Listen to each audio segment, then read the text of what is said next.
Hello students, आज हम class 10th की ज्योग्राफी का चैप्टर नंबर 6 विनिर्माण उद्योग करेंगे। विनिर्माण का अर्थ क्या है? विनिर्माण का अर्थ है वस्तुओं का निर्माण करना। और उद्योग का मतलब क्या है? कच्चे पदार्थ को उपयोगी पदार्थों में बदलने की जितनी भी क्रियाएं हैं वो सभी उद्योग के अंतर्गत आती हैं।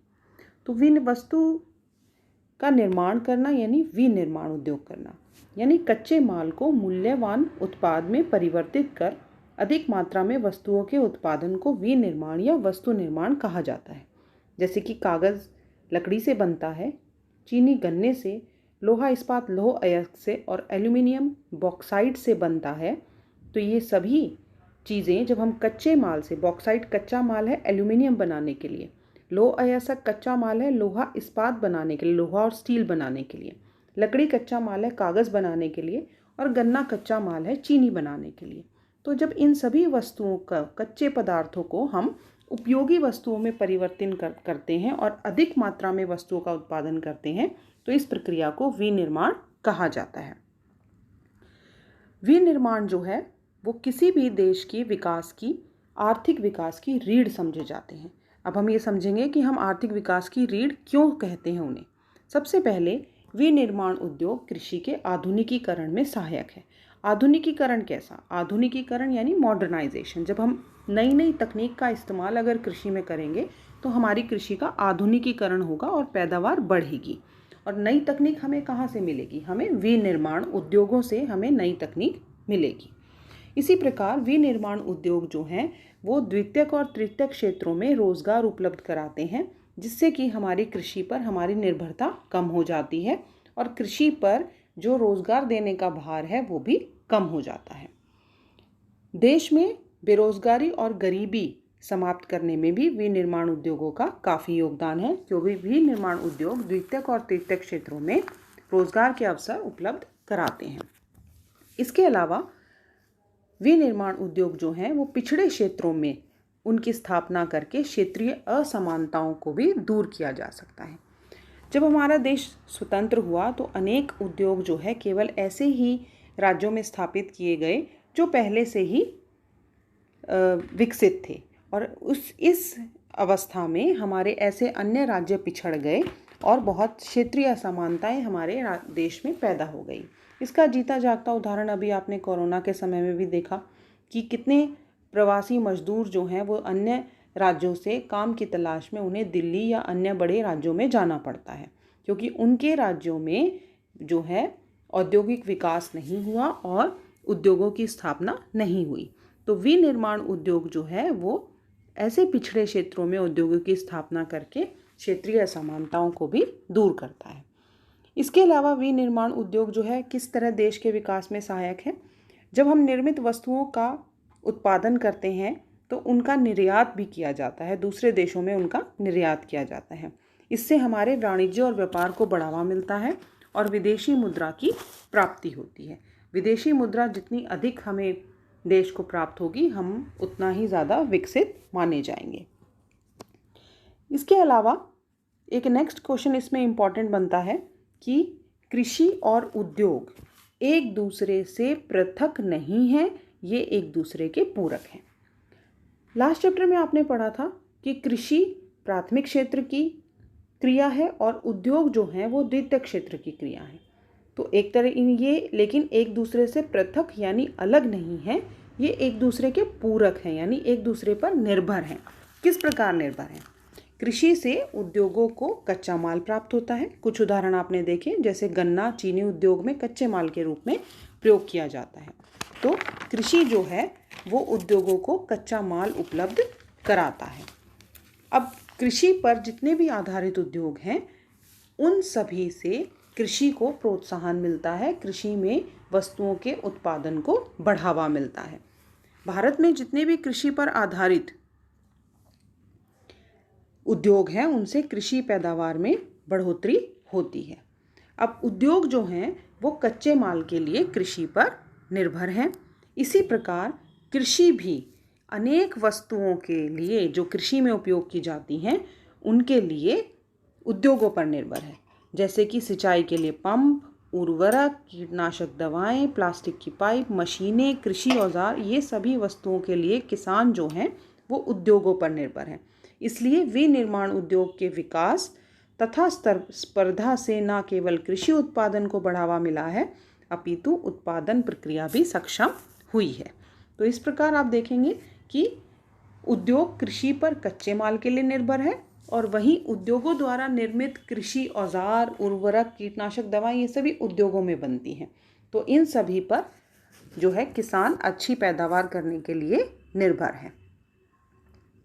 अब हमारी राष्ट्रीय अर्थव्यवस्था में उद्योगों का क्या योगदान है? तो सकल घरेलू उत्पाद, जैसे कि आपने पहले भी पढ़ा था, सकल घरेलू उत्पाद में विनिर्माण उद्योगों का योगदान 17% है। यानी सकल घरेलू उत्पाद में विनिर्माण उद्योगों का योगदान 17% है। और भारत जो है वो एशियाई देशों में, जो भारत की अपेक्षा जो दूसरे एशियाई देशों में है, वहाँ पर सकल घरेलू उत्पाद का 25 से 35% जो भाग है वो निर्माण उद्योगों का योगदान रहता है।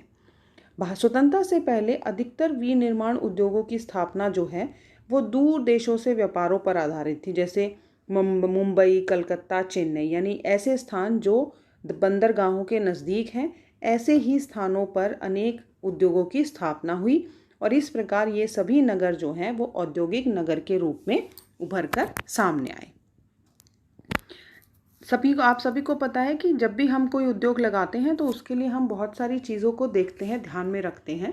तो ऐसी कौन कौन सी चीज़ें हैं जिनसे कि उद्योगों की अवस्थिति, ये क्वेश्चन आपसे कई बार पूछा जाता है कि औद्योगिक अवस्थिति को प्रभावित करने वाले कारक लिखिए। यानी उद्योगों को स्थापित करने में, जिस भी स्थान पर आप उद्योग लगाना चाहते हैं, तो ऐसे कौन से कारक हैं जो उद्योगों की स्थापना को प्रभावित करते हैं।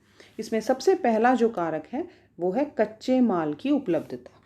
यानी उद्योग हमेशा ऐसे स्थान पर लगाए जाते हैं जहां से कच्चा माल आसानी से प्राप्त हो सके।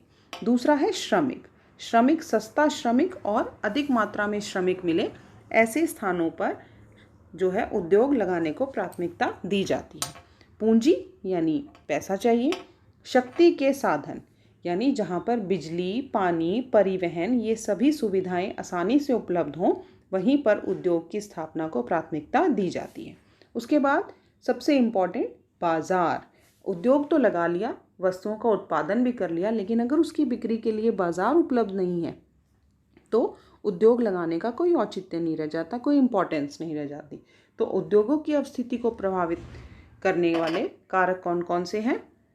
उद्योगों की अवस्थिति को प्रभावित करने वाले कारक हैं कच्चे माल की उपलब्धता, सस्ता श्रमिक, पूंजी, शक्ति के साधन और बाजार की निकटता। ये सभी जो हैं उद्योगों को लगाने में कारक प्रभावित करते हैं। अब एक क्वेश्चन आता है कि औद्योगिकरण और नगरीकरण ये साथ साथ चलते हैं, कैसे? आपने देखा होगा जिस भी स्थान पर ज़्यादा उद्योग स्थापित हो जाते हैं, धीरे धीरे वो शहरों में परिवर्तित होते चले जाते हैं। तो औद्योगिक प्रक्रिया के प्रारंभ होने के साथ साथ ही शहरीकरण भी शुरू हो जाता है। कई बार तो उद्योग जो हैं वो शहरों के निकट ही लगाए जाते हैं, जैसे कि हमने पहले बताया कि ये सभी सुविधाएं जैसे शक्ति के साधन, बिजली, पानी, आपका परिवहन, ये सभी शहरों में अच्छे सुलभ होते हैं, अच्छे जल्दी मिल जाते हैं। इसलिए अधिकतर उद्योग जो हैं वो नगरों के निकट ही लगाए जाते हैं। परंतु फिर भी औद्योगिकरण और नगरीकरण हमेशा साथ साथ चलते हैं। जहाँ पर भी उद्योग स्थापित किए जाते हैं वहाँ पर बाज़ार और सेवाएं, बैंकिंग, बीमा, परिवहन, ये सभी सेवाएं जो हैं अपने आप स्थापित हो जाती हैं और ये धीरे धीरे वह स्थान जो है नगर में परिवर्तित हो जाता है। तो औद्योगिक प्रक्रिया के प्रारंभ होने के साथ साथ नगरीकरण भी शुरू हो जाता है और औद्योगिकरण और नगरीकरण धीरे धीरे साथ साथ ही चलते हैं। अब है आपका उद्योगों का वर्गीकरण। विभिन्न प्रकार के उद्योग आपने देखे होंगे, आप अपने आसपास देखेंगे तो ऐसे बहुत सी वस्तुओं को देखेंगे जिनका निर्माण जो है वो उद्योगों में होता है। जैसे कि बिजली का बल्ब है, आपका वनस्पति तेल है, सीमेंट है, कांच का सामान है, पेट्रोल है। पेट्रोल भी हमें ज़मीन से कच्चे खनिज के रूप में प्राप्त होता है, कच्चे तेल के रूप में। उससे फिर उद्योगों में पेट्रोलियम रिफाइनरीज में जो है वो पेट्रोल में परिवर्तित किया जाता है। आपकी माचिस, स्कूटर, कार, दवाइयाँ, आपके आसपास अनेक ऐसी वस्तुएं, आपकी कॉपी, पेपर जिस पे आप लिखते हैं, आपका फ़ोन, पेंसिल, पेन, ये सभी वस्तुएं जो हैं वो औद्योगिक उत्पाद हैं और उद्योगों में ही बनी हैं। तो अब किस प्रकार जो है उद्योगों का वर्गीकरण हम करें, किन किन आधार पर हम उद्योगों का वर्गीकरण कर सकते हैं। तो सबसे पहले जो उद्योगों का वर्गीकरण किया जाता है वो है कच्चे माल के आधार पर, यानी उस उद्योग में जो कच्चा माल इस्तेमाल हो रहा है वो किस पर आधारित है, कृषि पर आधारित है या खनिज पर आधारित है।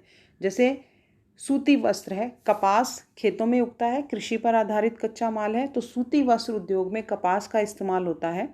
ऊनी वस्त्र में जो है ऊन का इस्तेमाल होता है, पटसन में जूट का, रबड़, चीनी, चाय, कॉफ़ी, इन सभी उद्योगों में जो कच्चा माल इस्तेमाल होगा वो कृषि से मिलता है हमें, तो ये सभी कृषि आधारित उद्योग कहलाते हैं।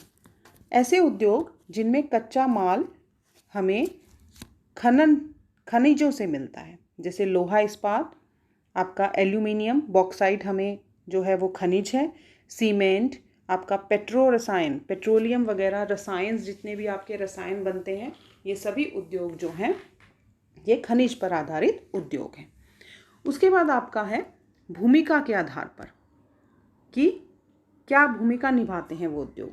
इसके आधार पर उद्योगों को दो प्रकार में बांटा जा सकता है, एक है आधारभूत उद्योग और एक है उपभोक्ता उद्योग। आधारभूत उद्योग होता है ऐसे उद्योग जिन पर दूसरे उद्योग भी निर्भर करते हैं, या तो अपने उत्पादन के लिए, कच्चे माल के रूप के लिए। जैसे कि खनिज से हमने बॉक्साइट लिया और उससे एल्यूमिनियम बना लिया, या लोहा लिया और उससे लोहा इस्पात यानी स्टील बनाया। तो लोहा इस्पात उद्योग जो है वो मुख्य रूप से आधारभूत उद्योग है, क्योंकि लोहा इस्पात ही अनेक अन्य उद्योगों में कच्चे माल के रूप में इस्तेमाल होता है।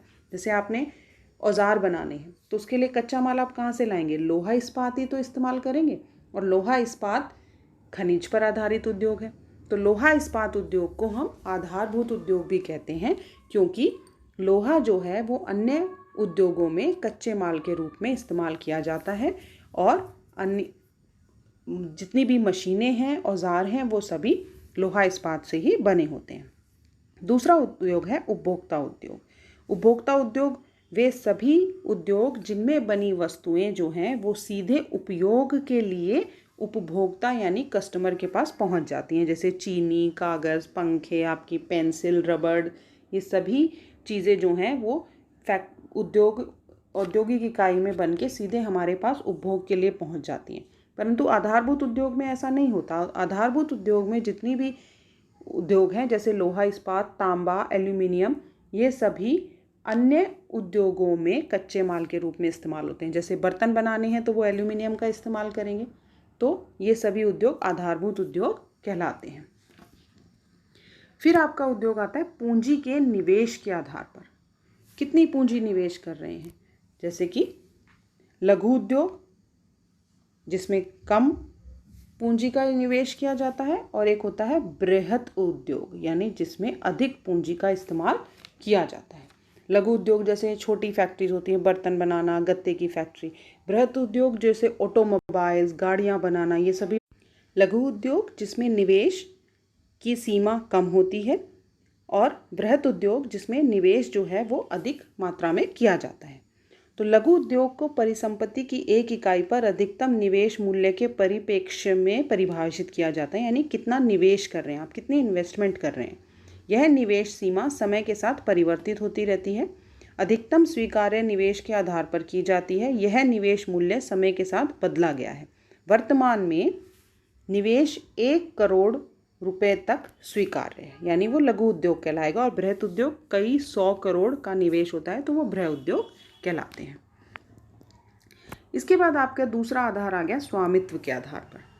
स्वामित्व के आधार पर उद्योगों को हम सार्वजनिक, निजी, संयुक्त उद्योग और सहकारी उद्योग में विभाजित करते हैं। सार्वजनिक क्षेत्र के उद्योग वे सभी उद्योग होते हैं जिनका संचालन सरकारी एजेंसियां या सरकार द्वारा किया जाता है। इसके दो मुख्य उदाहरण हैं भेल और सेल।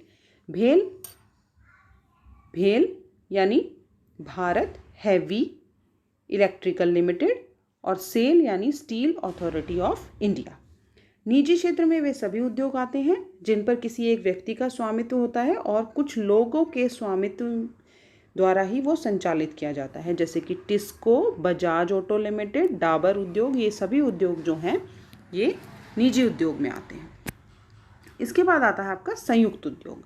संयुक्त उद्योग वे उद्योग हैं जिनमें राज्य सरकार और निजी क्षेत्र के संयुक्त प्रयास से चलाए जाते हैं, यानी कुछ क्षेत्र उसका राज्य सरकारों के अधीन आता है और उन पर निजी क्षेत्र का भी संचालन किया जाता है, जैसे कि ऑयल इंडिया लिमिटेड। ये जो है हमारे संयुक्त उद्योग कहलाता है। एक 4th नंबर का इसका है सहकारी उद्योग। सहकारी उद्योग वे उद्योग होते हैं जिनका स्वामित्व कच्चे माल की पूर्ति करने वाले उत्पादक और श्रमिक दोनों के हाथों में होता है। यानी जिस प्रकार की चीनी मिल है, तो चीनी में कच्चे माल का उत्पादन कर रहा है किसान, गन्ने का उत्पादन कर रहा है किसान, और जो चीनी मिल में काम कर रहे हैं श्रमिक, उन दोनों का ही संचालन वो दोनों ही संचालन करते हैं। लाभ हानि जितनी भी होती है, फ़ायदा हुआ या नुकसान हुआ, दोनों में ही बराबर बांट दिया जाता है। तो सहकारी उद्योग के जो उदाहरण है वो है महाराष्ट्र की चीनी उद्योग और केरल के नारियल पर आधारित उद्योग। नारियल जो हैं उनका उत्पादन किया जाता है, किसान करता है, और जो नारियल से बनने वाली चीज़ें हैं जैसे तेल बनता है या कोई खाने की वस्तुएं बनती हैं, ये सभी चीज़ें जो हैं इनमें काम करने वाले श्रमिक और किसान जो उनका उत्पादन करते हैं नारियल का, उन दोनों का ही एक साथ उनका सहकारी उद्योग में संचालन दोनों का ही होता है। उसके बाद है कच्चा या तैयार की मात्रा व भार के आधार पर। तो इसमें हम भारी उद्योग, जैसे लोहा इस्पात भारी उद्योग है, यानी वो कच्चा माल भी भारी इस्तेमाल होता है और जब उससे कोई वस्तु तैयार होती है तो वो भी भारी होती है। और हल्के उद्योग वो होते हैं जो कम भार वाले कच्चे माल का उपयोग करते हैं, जैसे कि विद्युतीय उद्योग, बिजली बनाने वाले जो उद्योग हैं वो उनका तैयार माल भी हल्का है और उनका कच्चा माल भी हल्का ही इस्तेमाल किया जाता है। तो उद्योगों का वर्गीकरण किन किन आधारों पर किया? कच्चे माल के स्रोत के आधार पर और भूमिका के आधार पर, पूंजी निवेश के आधार पर, स्वामित्व के आधार पर और आपका भार के आधार पर।